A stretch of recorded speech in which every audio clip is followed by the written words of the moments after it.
how to virtually attract new clients in a slowing economy. We're going to focus on looking at the strategy to resolve your clients' new emerging problems.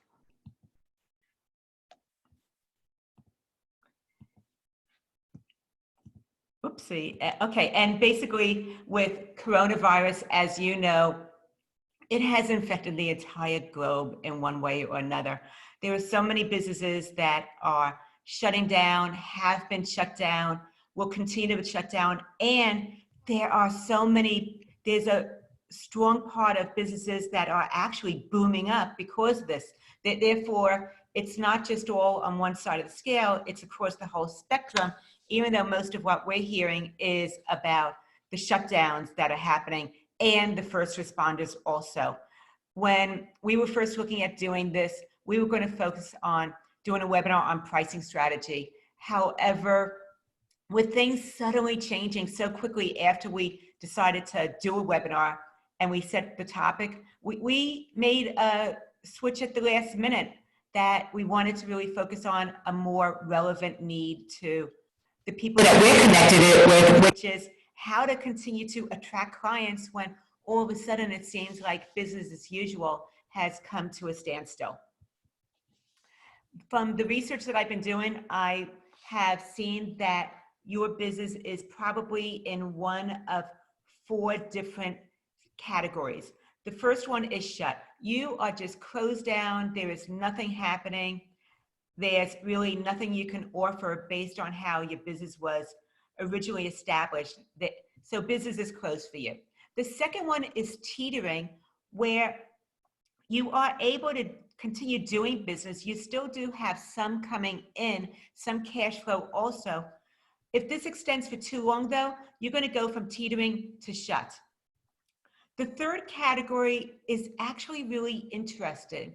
The ones that are threatened are the businesses that actually have a population that is continuing to do business with them. It is continuing to be viable virtually, but what's happening, and maybe in person also, depending on the type of business, but what is the problem with these businesses is they have developed a niche that is in the teetering or shut category. Therefore, their business could be having more revenue coming in and be stronger, but because their position is serve a category of other businesses or a niche that is teetering or shut down, it has then affected their business also. For them, it's about possibly repositioning or being open to serving a different category than they have up until now. The fourth one is solid. These are the businesses that are booming. I can think about people that do mask production right now, or sanitary cleaners, people that are on the front lines, first responders, possibly some cleaning services regarding janitorial, things, accounting professionals. They're also right now booming. They have more business than what they know what to do with. Therefore, there are some that are doing very, very well, even though it seems like the majority of our economy has come to a complete standstill.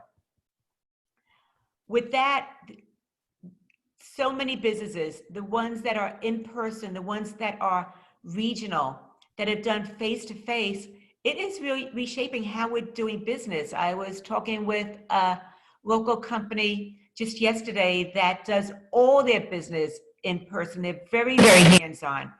We were talking about how them as a business consultant has put all their employees back in their homes, and they're still continuing to do business for their clients. However, now everything that used to be very much hands-on in person is now being done virtually. That's true for so many of us. There's someone that I was told that does health and healing, very, very hands-on with what she does. She's an acupuncturist. However, we're talking about how to make the transition over to virtual, being able to still serve her clients. However, recognizing that acupuncture is a modality, it's part of what she does. However, it's not the whole thing of what she does or why her clients totally choose to stay with her. Therefore, there's definitely a reshaping. I see it as a recalibration. Those businesses that were teetering, a lot of them will go away. and other ones will emerge and start to rise up and be really strong and solid when everything goes back to business as usual. And business as usual will be different than what it had been a month ago. From what I've been seeing also is that on average, businesses have about 20 days cash on hand. Basically, most of them go from payroll to payroll. The forecast, though, is that we're going to be disrupted at least for 8 weeks. I think it's going to be actually more than that, probably to the end of May, if not somewhat into June. We'll see. However, if you only had 20 days of cash on hand, then look at whether you qualify for one of the stimulus packages that are being offered either in your country, like the US, the Canada has great stimulus packages available right now. And if you're somewhere else, see what might be affected there to be able to help you keep going and keep people on payroll. Or maybe you need to fire yourself and look at unemployment as an option. But those are some things that business owners are doing that I've been having conversations with right now. Okay, Steve, you want to take a moment to introduce yourself? Oh, absolutely, Loren. So I'm Steve Fogelman. I am a therapist turned business coach. Loren and I had a business together for quite a few years, actually probably 16 years. And we made, we kind of missed the mark with some things, but we also learned quite a bit along the way. And so now I'm working as a business coach with Loren, and I do a leadership call with our mastermind group. And I'm just really pleased to be here and really looking forward to presenting what we're going to present. Thanks. Thanks so much, Steve. A little bit about why I'm talking about this today is because when I first went into business coaching, having been, my focus was sports psychology turned business coach. It was 2008 to 2009 that I made the change. We were in a downturn economy at that point also. People were at that time very, very conservative with their spending. There was a lot of uncertainty, a lot of similarities to what's going on here and now. Because of that, I have been through this at least 2 or 3 times between our counseling agency and moving into business coaching. What I see is that the main difference between then and now is then technology, social media, all that was just in its infancy stage in 2009. The main thing that I knew when I first started getting onto these platforms was that my son was on MySpace with his American friends and Facebook was for his Canadian friends. That was really it when I first started. Plus, we didn't have the video cams in the way that we did now. Everything that I did was audio. It was all by phone, doing teleseminars, doing, I don't even know what they were called, but basically there were teleseminars that were done instead of having the visual component to it as well. Oh, Steve, this is for you. Go ahead. Oh, I know. Yeah, absolutely. So what we're going to learn today is we're going to look at fixing your message and how important that is, how to attract the ideal clients, and also how to identify the ideal clients for you, and also how you're going to grab attention in this new virtual media market. What I see is I've developed over time what I call the value formula. It is about 3 different components. First, personal value, which is you have to connect with your value before you can expect anybody else to recognize the value that we have to offer. That influences how you're going to be moving forward and the whole client attraction piece. We're going deeply into components of that today. After that, we look at pricing for value, which separates your fees from time, because I firmly believe that charging by the hour, the session, or the project is unfair to you as well as to your clients. Then the third part of the value formula is value conversations, because the majority of entrepreneurs that I know, they don't like the sales part. They don't want to be salesy. Therefore, I show them how to have a value conversation in order to enroll and invite ideal clients into working closely with them. I will absolutely give you as much as I possibly can today. I have a special offer that I've made and put together just for this, and I'll share more at the end once we get to that point. So just hang with us. Well, let's go ahead and get started. Let's look at fixing your message, Loren. What I see is there is one top marketing mistake. When you do this, it is like like a mom or dad trying to talk to their teenager that's plugged into their music and their media, and it's like la la la la la la la. I can't hear you because there's a message disconnect. The main thing is that we as business owners and entrepreneurs are more in love with our processes, our systems, and our products than our clients are. When we do a lot of our marketing, it is about the things that we love, the techniques, the strategy, the steps involved. It is about the product itself and how great the product is. It's maybe about the particular systems or apps or things, features that you use to be able to help them get to that solution. If you want to really connect with your ideal clients, especially now more than ever, you want to rise above the noise. The way to do that is to focus on what is important to them. They are concerned with the outcome and the benefits. They're not as concerned with the how-to. Now that's important, but when they're making those important investments, especially if they're being conservative right now, they are looking for whether you can deliver that particular outcome or benefit to them that they can't achieve on their own. Therefore, shift your marketing message. If you're focused on the features, the products, the system, shift it around and really have your headlines, your message to be about the outcome. Think about the fact, and I'll probably go into it a little bit more later, but people are on their phones, they're on their screens. You only have 2 seconds to get their attention. You want to grab their attention, and I know that I'll go into this more again, but by really focusing on that outcome and that benefit.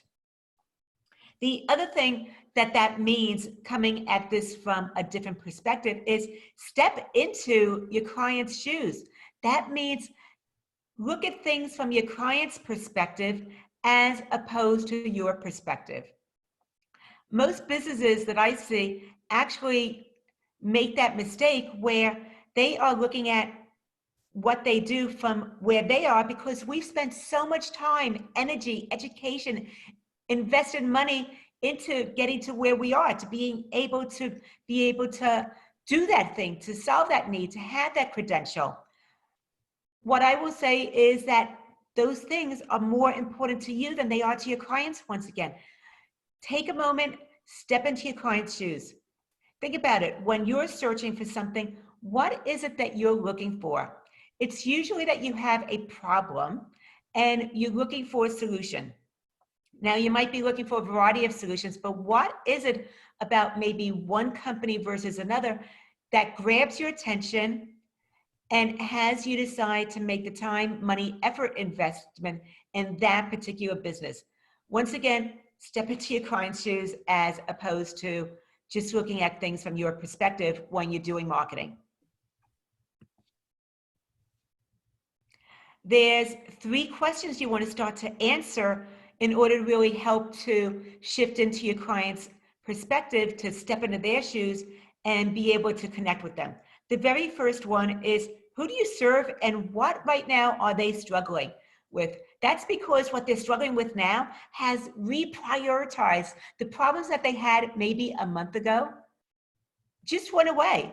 They have totally shifted, and there are new priorities that have come up to the top of the list because everybody's life has been disrupted in one way or another. Therefore, think about who is your ideal client and what real world, everyday problems, business problems, whether B2B, business to business, or your health and wellness or some other service, but what are the problems that they're dealing with right now? Then you want to answer, how do you solve that problem? Think about that. It's about a combination of, when they work with you, how do you solve it and help them get to that outcome? Therefore, focus on the outcome. It's about the destination. Whereas the steps that you do, or the system or the product that helps them to get there, is more like the vehicle.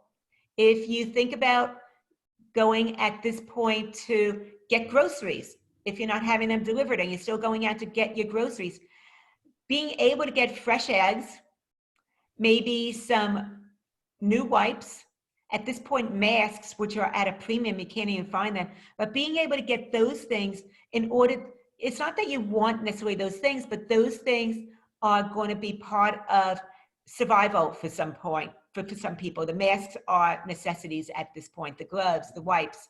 The eggs are about being able to feed yourself, and nutrition, being able to do self-care. Therefore, you're looking for certain things that are going to help you to take care of yourself. And you're gonna maybe take your car there. You might go ahead and order it online. It is going to be then delivered to you. You might have a service that goes out and does the shopping online for you, at the stores for you. But the way that you get those things is the vehicle. You don't want to sell the vehicle. You want to sell the fact that you finally feel some relief that you have eggs in the house. You have now a mask, which gives you that extra layer of protection. You have the wipes to be able to wipe down things in order to really keep as clean space as possible. Start to think about that when you're putting your messaging out there to attract clients.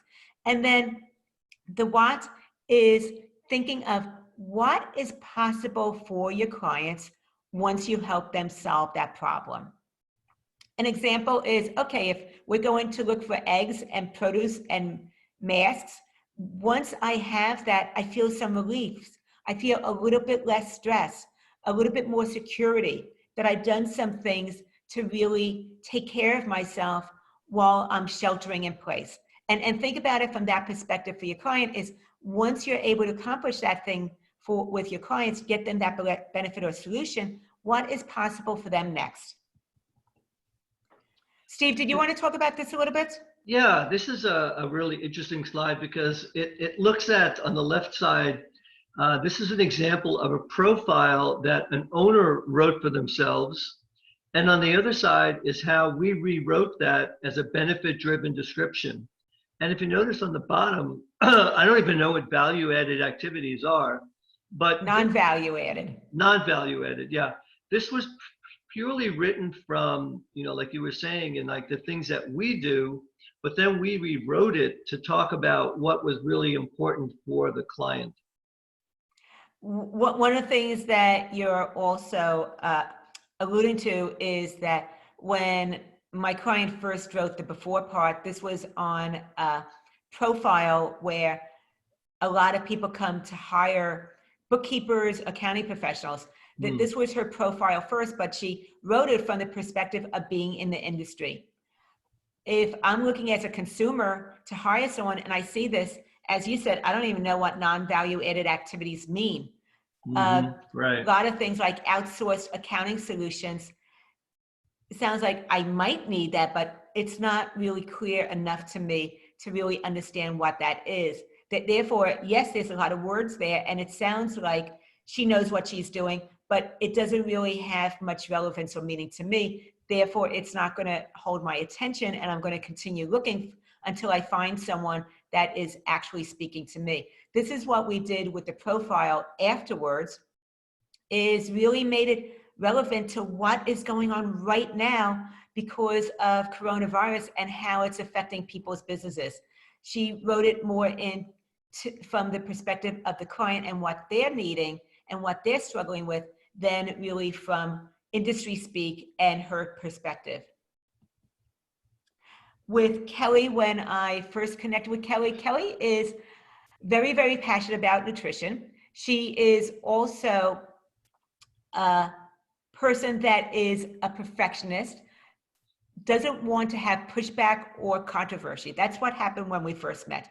Because of that, she was playing a smaller game than what she was meant to do because she has a very strong opinion and a very big personality.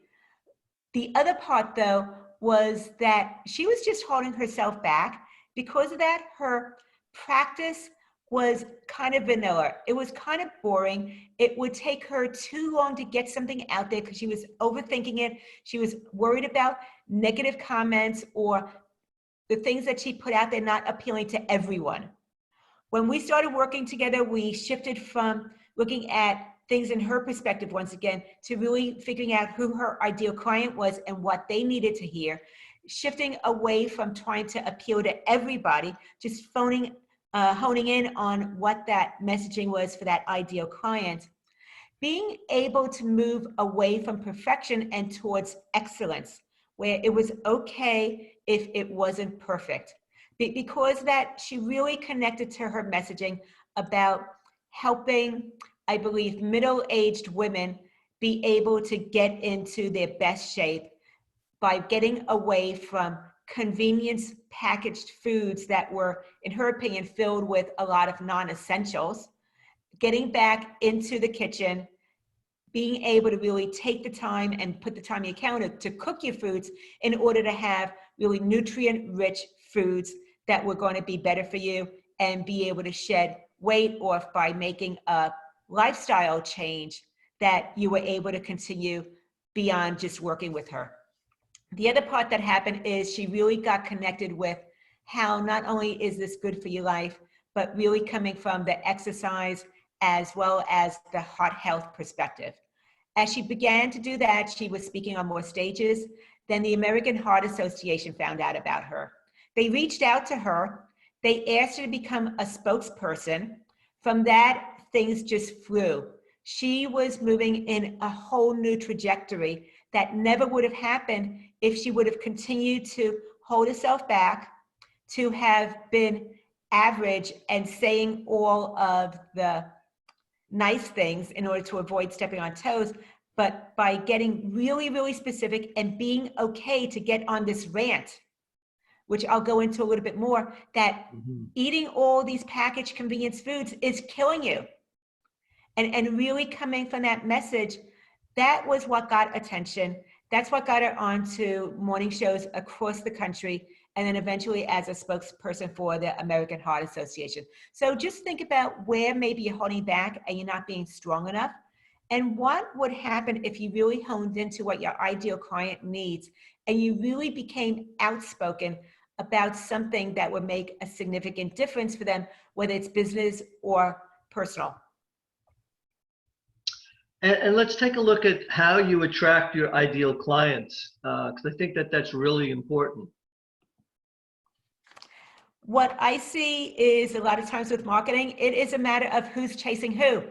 Is this going to be about you chasing your clients, trying to push them into working with you, which is not very client attractive, when you are pushing or you are really coming off strong with someone working with you, maybe from a place of scarcity, from fear of missing out right now, then people will make decisions from a place of scarcity also, because they want to take the pressure off.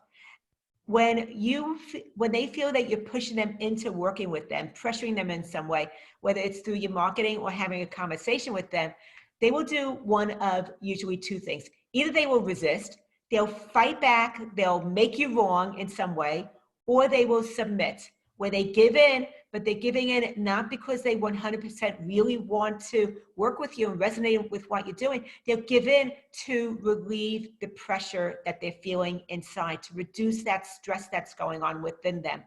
But they're not going to be great clients because of how they decided to enroll and engage with you. Therefore, you really, really want to be attracting clients to you. You want to be the rabbit that the dogs are chasing, because you have something that they deeply want, that they are hungry to have. That's how you want your marketing to be, is that you are dangling something out there, and not in a teasing way, but that you're able to show them the solution, you're able to show them the destination, and that they want that so much that they are now pursuing you instead of you chasing them. It's a total energy shift in how that works. The other part is then when you are marketing in any way, whether it is virtually like we're doing now because the in-person part is not happening at the moment, whether it is through written communication, through postings on social media, emails, however it is, I want you to really convey that winning confidence. Now, it might be that you don't have confidence in everything going on in your day-to-day life or in your business. I totally get that. Things have changed in so many different ways. However, when you are putting your marketing out there, you have to fully own it as if you are going to be that athlete that is in a race and is in the number one position. You just own it. You don't hold back. You're not going to let anybody take advantage of and giving someone else an edge. You are going to really be strong and confident in what it is that you bring to the table and the difference that you make for your client. Because right now, people need that more than ever. They need to see people being confident. There's so much fear and scarcity around. If you're on social media to any degree, the majority of what you see is so much fear-based and so much urgency about here and now. They need somebody that can show them the light, that can show them what's possible, that can help to reduce some of those fears that they're dealing with because of the uncertainty that has happened so suddenly that they were unprepared. And think about it, it takes courage to be able to really own it and be able to take a stand for that difference that you make for your clients. Therefore, get out of your own way if you're overthinking it. Marketing is necessary right now. People do need what you have to offer. You have to have the courage to own it, even if you don't fully have the confidence right now. And then let that confidence come through anyway, because you know that you make a difference for your clients. The thing, yeah, go for it, Steve. Sure. So what we have next, coming up next, is your virtual client attraction strategy, and I really want to hear you talk about that. So let's dive into that virtual client attraction strategy and what you have. The very first thing is empathy.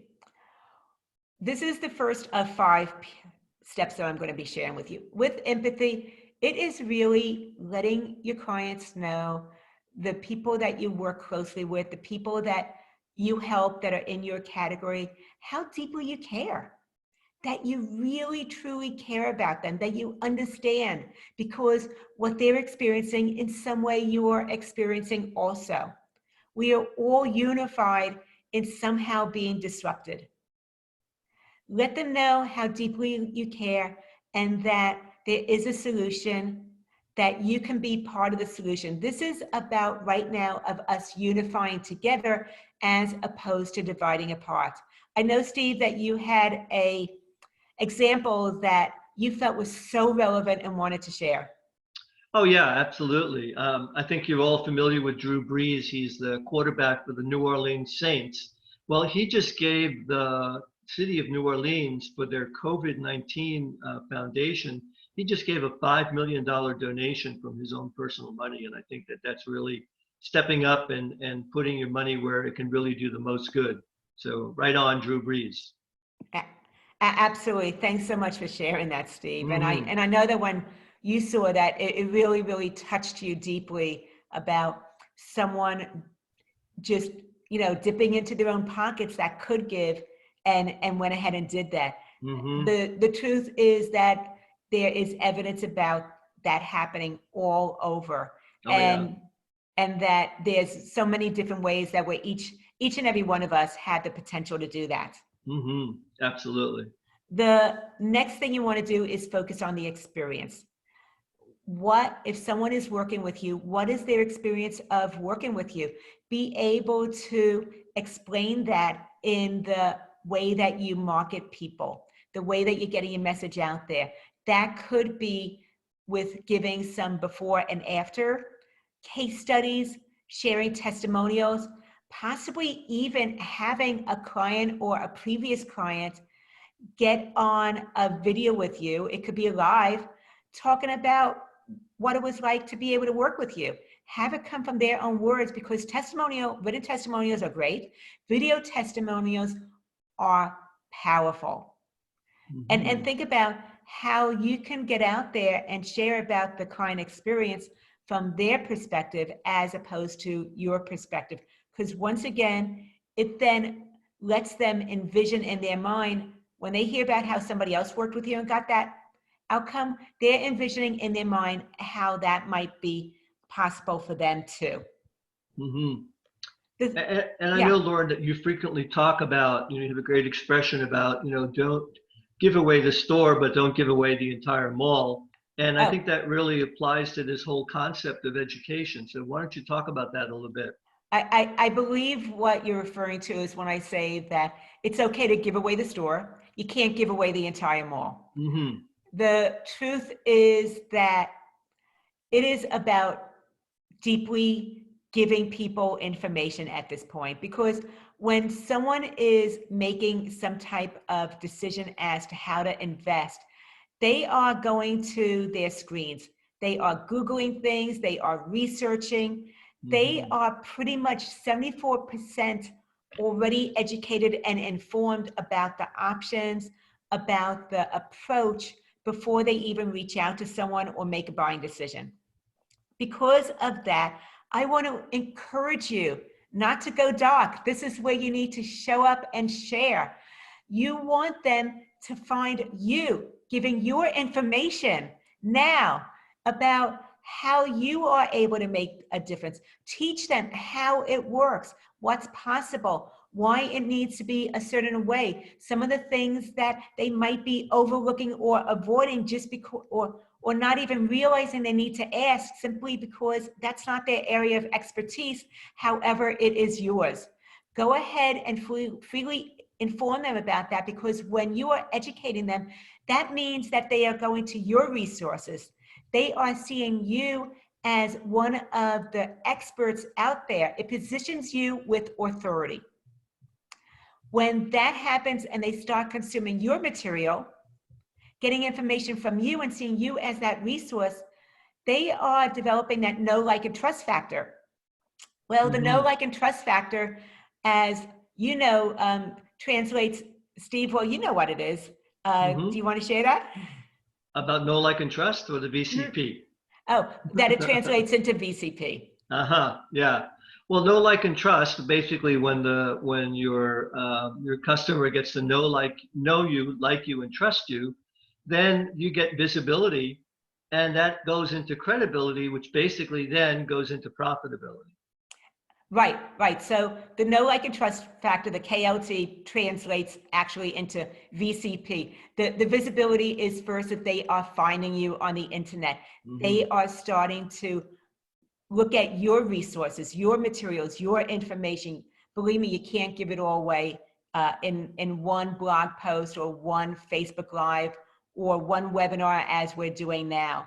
Hmm. You have so much more knowledge and breadth than that.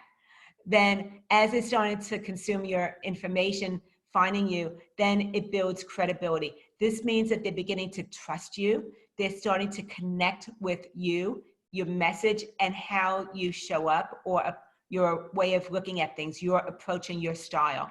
That starts to separate your ideal clients from everybody else as they connect with your message and your style, your personality.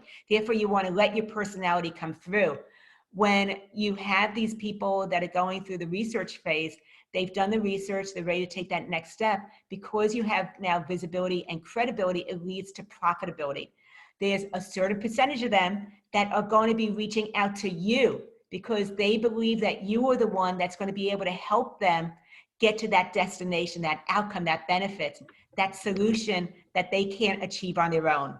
Think about how you can get information out there. Would love to have you actually share in the chat, if you're by your computer, about how do you get information out there? Or if you're not doing it yet, how do you believe that you could start doing it in order to be seen as an authority and a resource right now?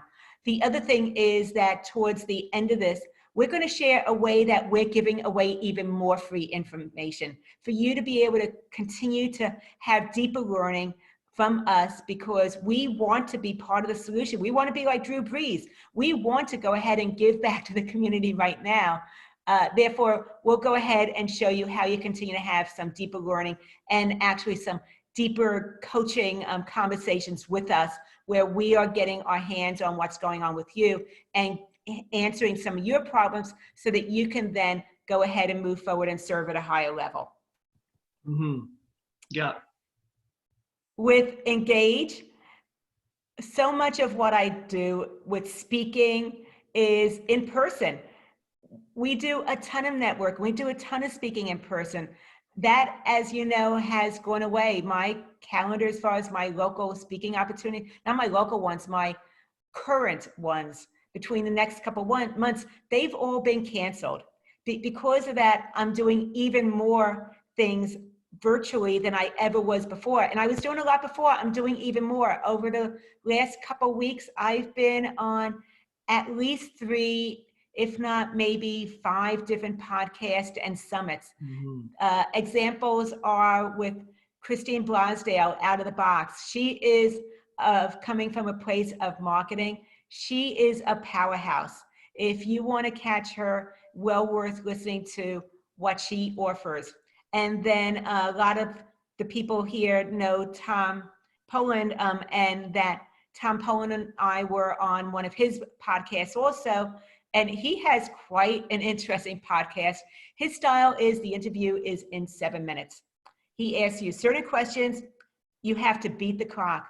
And during our interview, I got a little cheeky and I said, so what if we do this and we answer all your questions in less than 7 minutes? Do I get some bonus questions?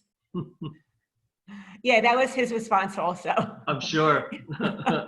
Well, I was able to fit in 2 different bonus questions during our 7 minutes. And I was talking to him afterwards. And I'm like, Tom, how often do you get that happening? Because actually, you're the only one. People are just struggling to finish in 7 minutes. And here you are, you got 2 bonus questions thrown in. That's pretty good. Yeah, it was a lot of fun doing it that. The next thing is the expert. When you are getting out there, you have to stand out. As I was saying before, people are scrolling on their screens. That means you have only 2 seconds to grab someone's attention. What I want you to do is figure out your rant. Let me explain what I mean by your rant.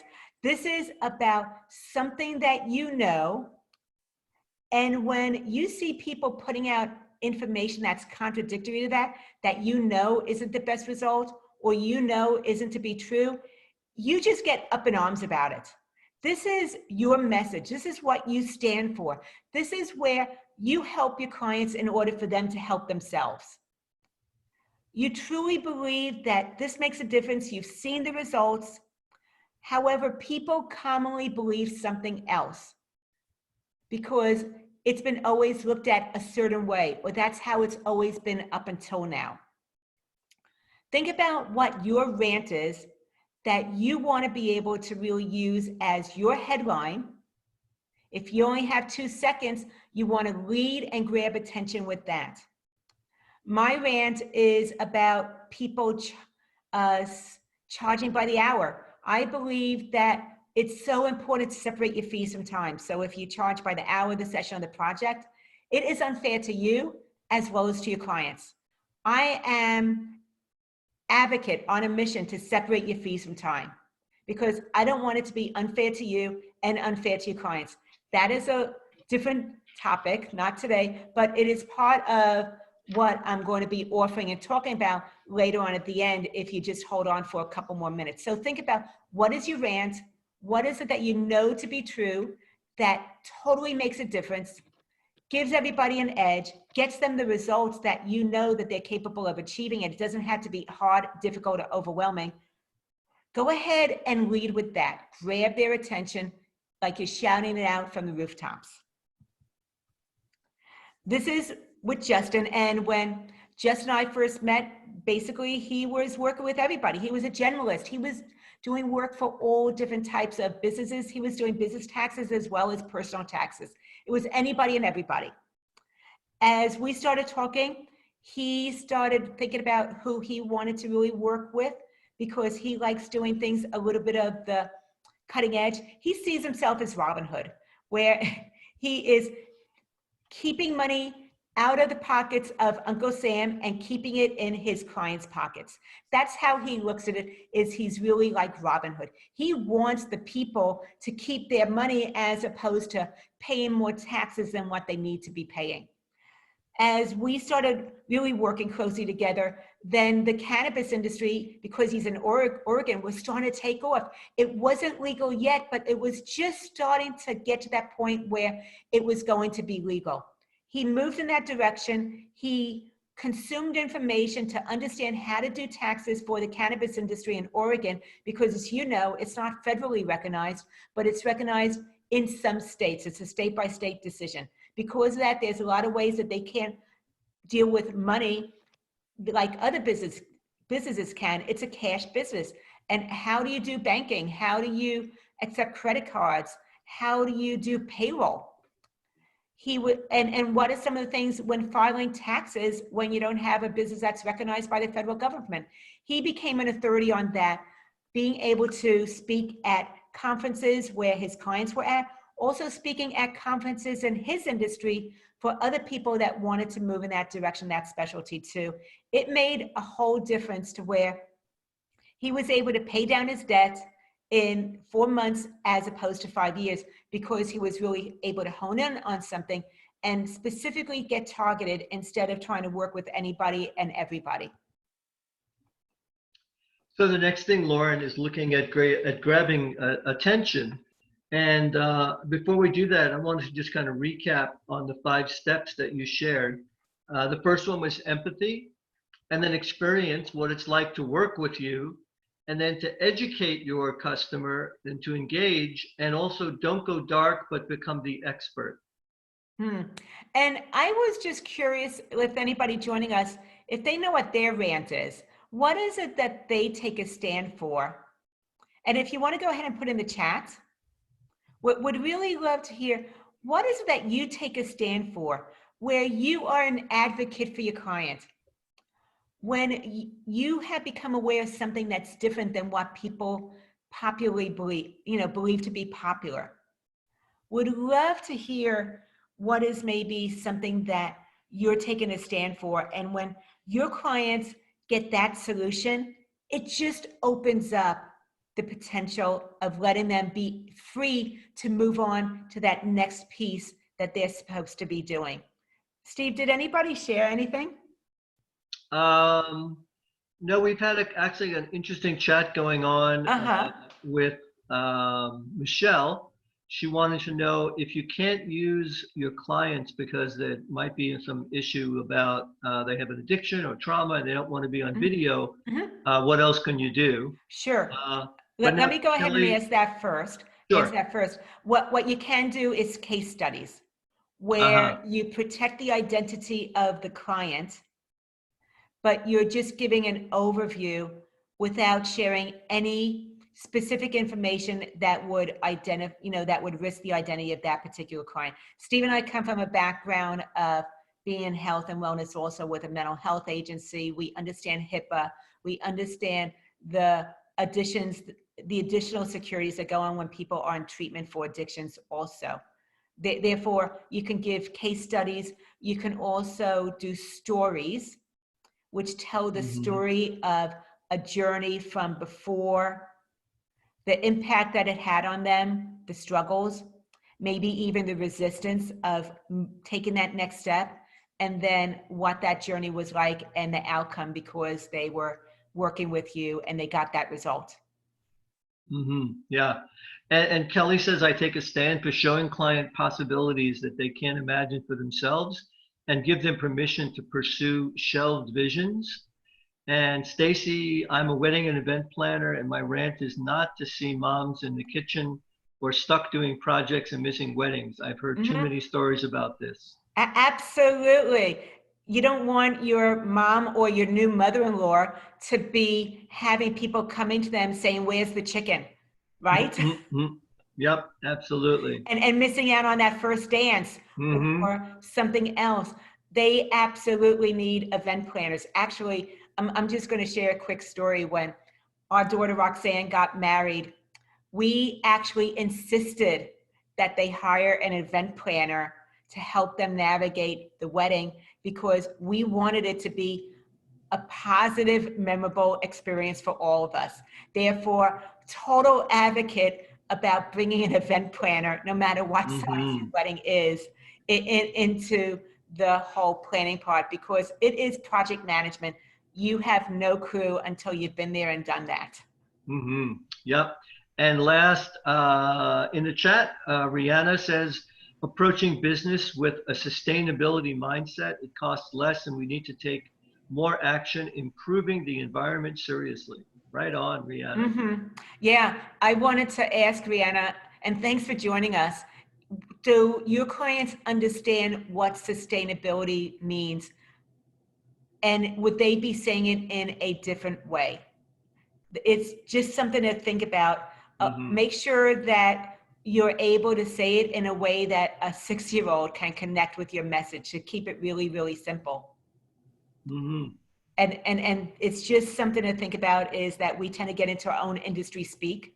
And maybe that's their language. I'm just saying in general, we tend to get into our own industry speak. Make sure that it's really, really as simple, as clear as possible to connect with your ideal client.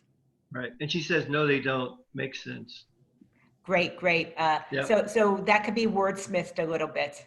For Absolutely, example, yeah. when I am teaching about value pricing, not everybody knows what value pricing is, but what I focus on really is about understanding what the value is to the client, as opposed to pricing it from my point of view.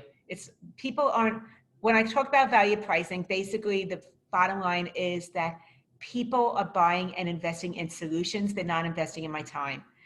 When I charge by the hour, it's not what they really want to buy. It feels to me like I'm renting out my soul. And that's what so many people do, is they rent out their souls when they are charging by the hour.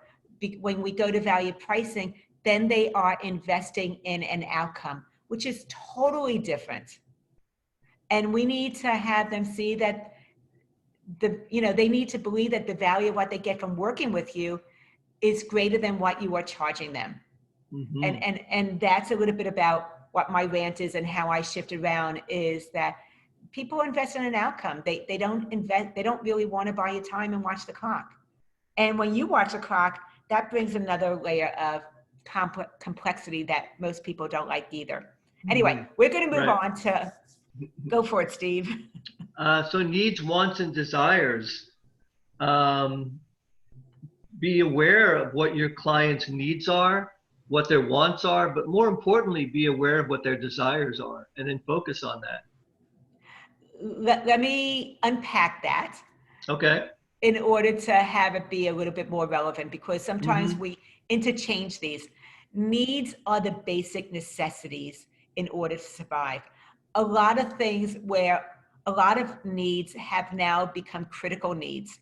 Before, we had needs also: shelter, health and wellness, commerce, and we just took them for granted because we were doing things. It was business as usual. It was day in and day out, was very, very routine. Because everything's been disrupted, our needs have now become more of a priority.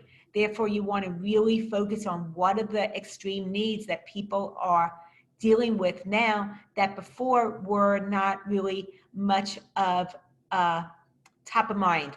And think about that. Their wants are something that they would like to achieve. They just realize that they can't achieve it on their own. They need help.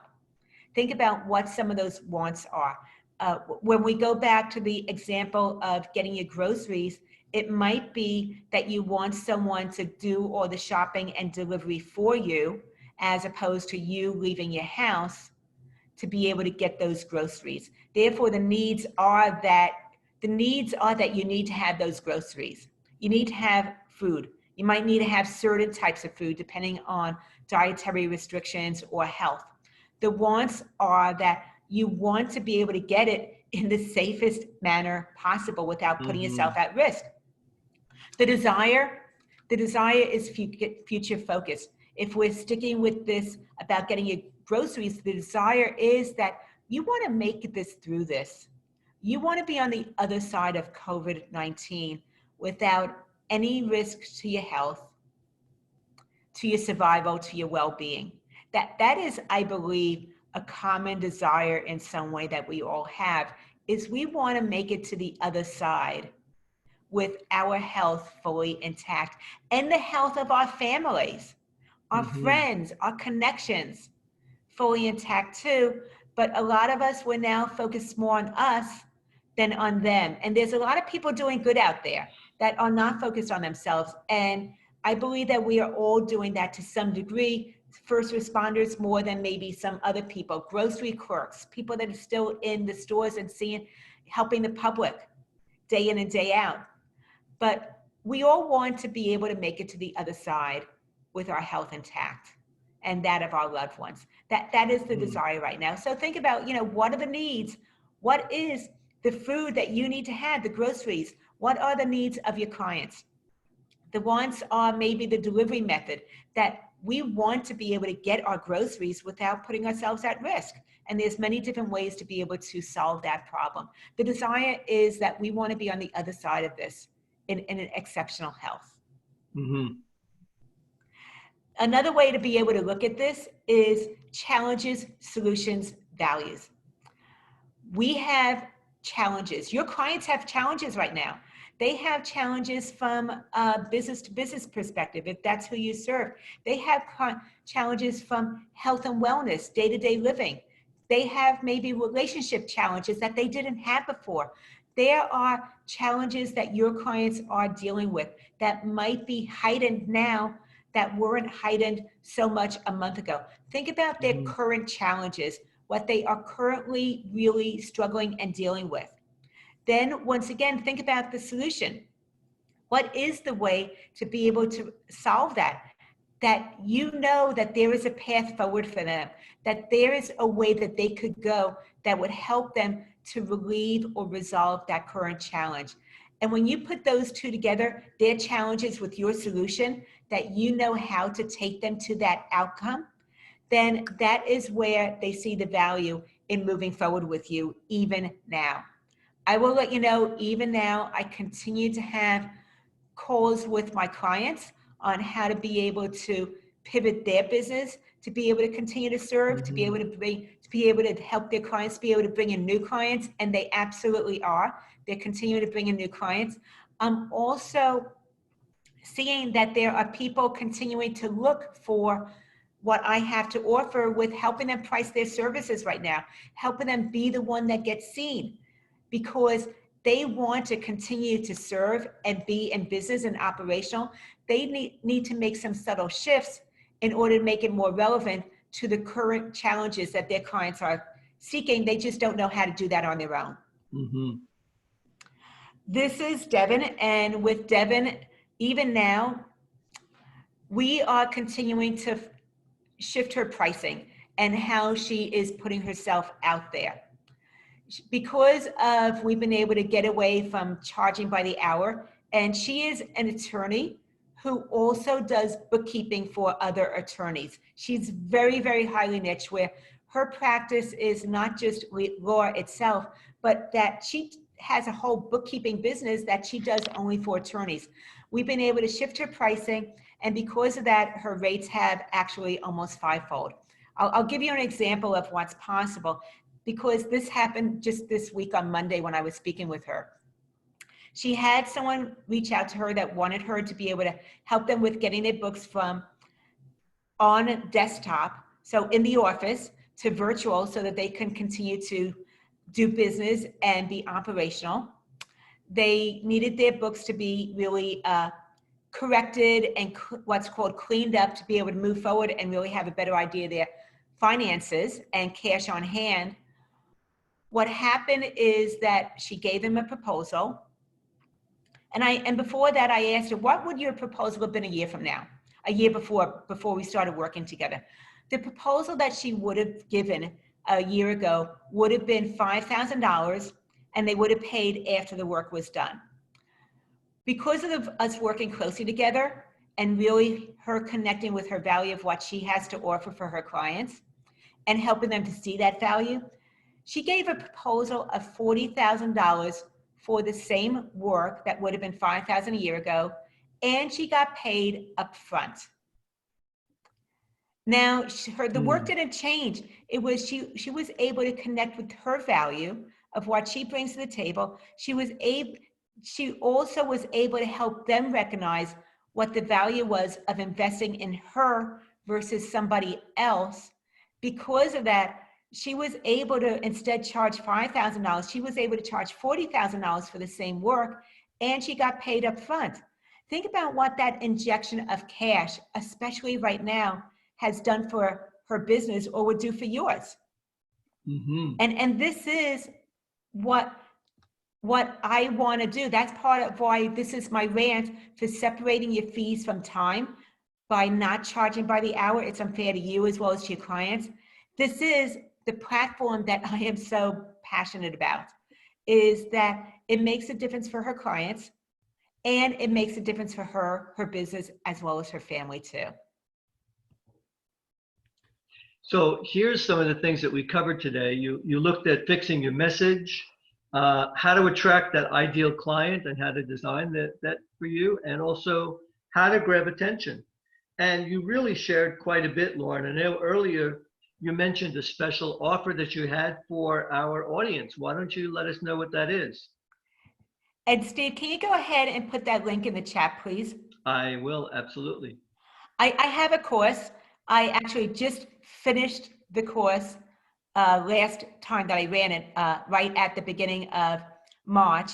I felt because of there being so much urgency right now, the problem that's coming up, the question that I get a lot of is, do I need to lower my rates right now? I am a proponent of really helping you with your pricing, helping you move forward with your business in order to continue to serve at a high level and continue to be paid for the difference that you make for your clients. Because of that, I have the Ultimate Pricing Bootcamp. It is 6 modules. The first 2 modules, including all the templates that are in there, the worksheets, the teaching, the live group coaching calls where I get to answer your specific questions and help you, I want to go ahead and include that. Those are completely free. They are really something I want to give. I want to be part of the solution. This was a way that I felt that I could do that, is by helping you moving forward with your business, because I believe that entrepreneurs are the backbone of the economy.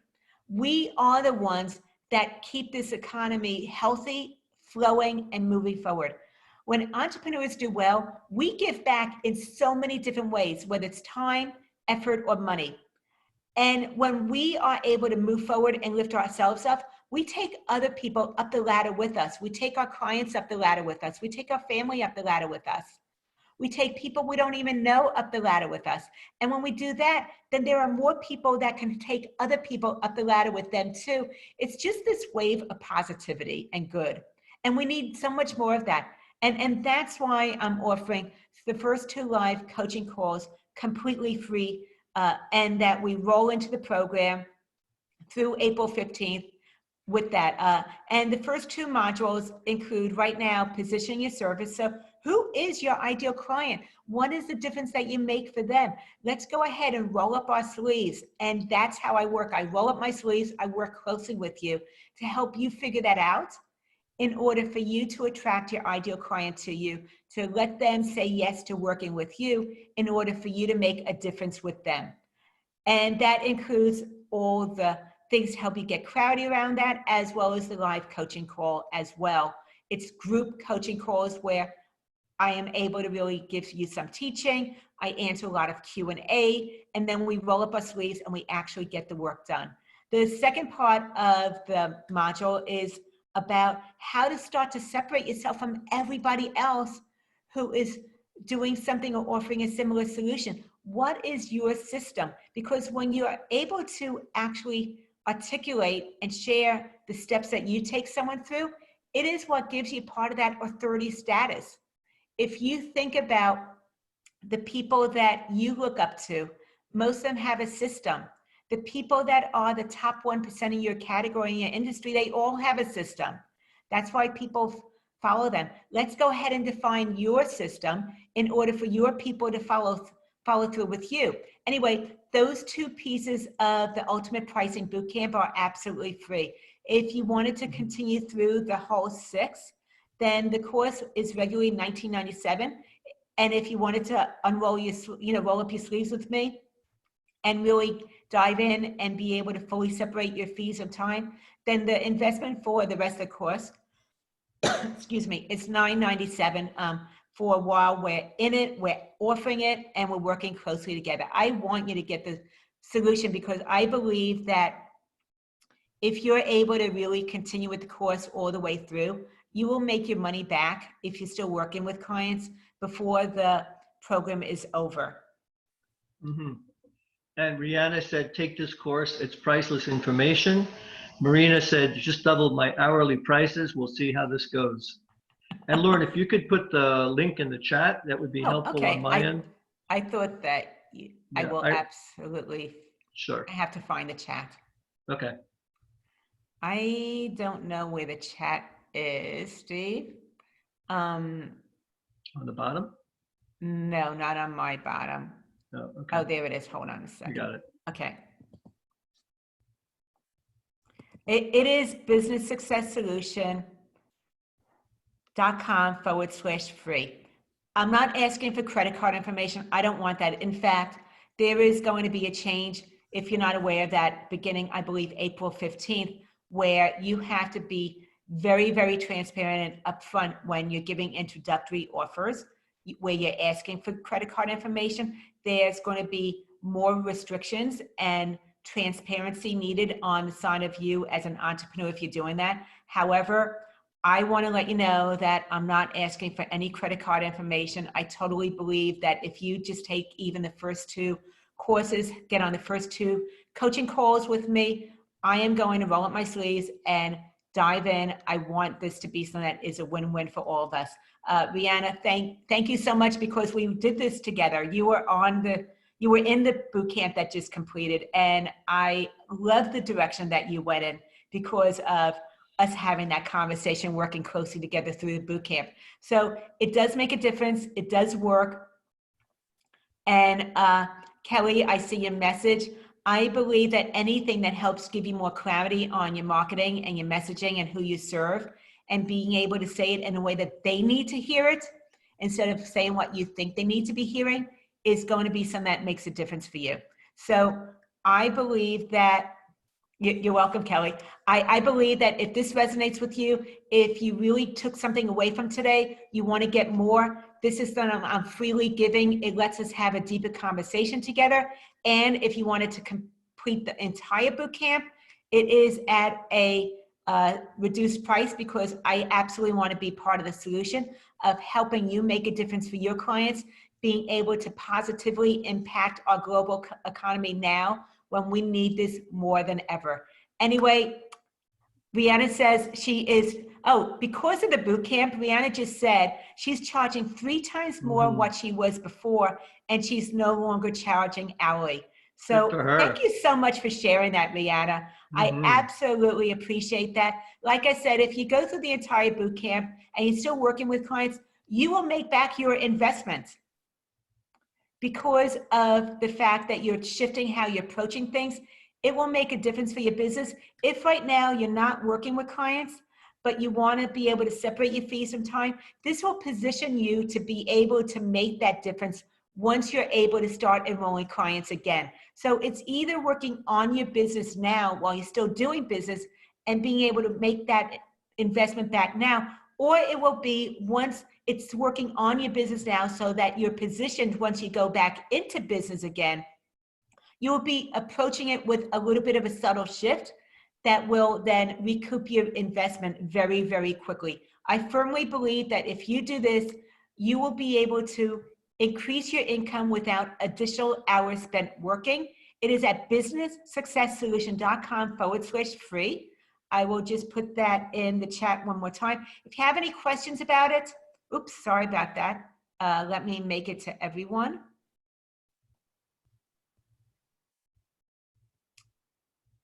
If you have any questions about that, I also say reach out to me and let's have a conversation.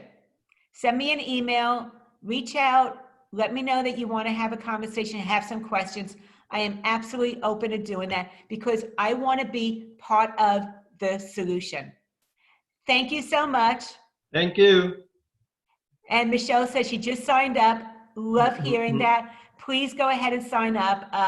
I look forward to talking with you to being part of the solution. Talk to you soon. Bye-bye.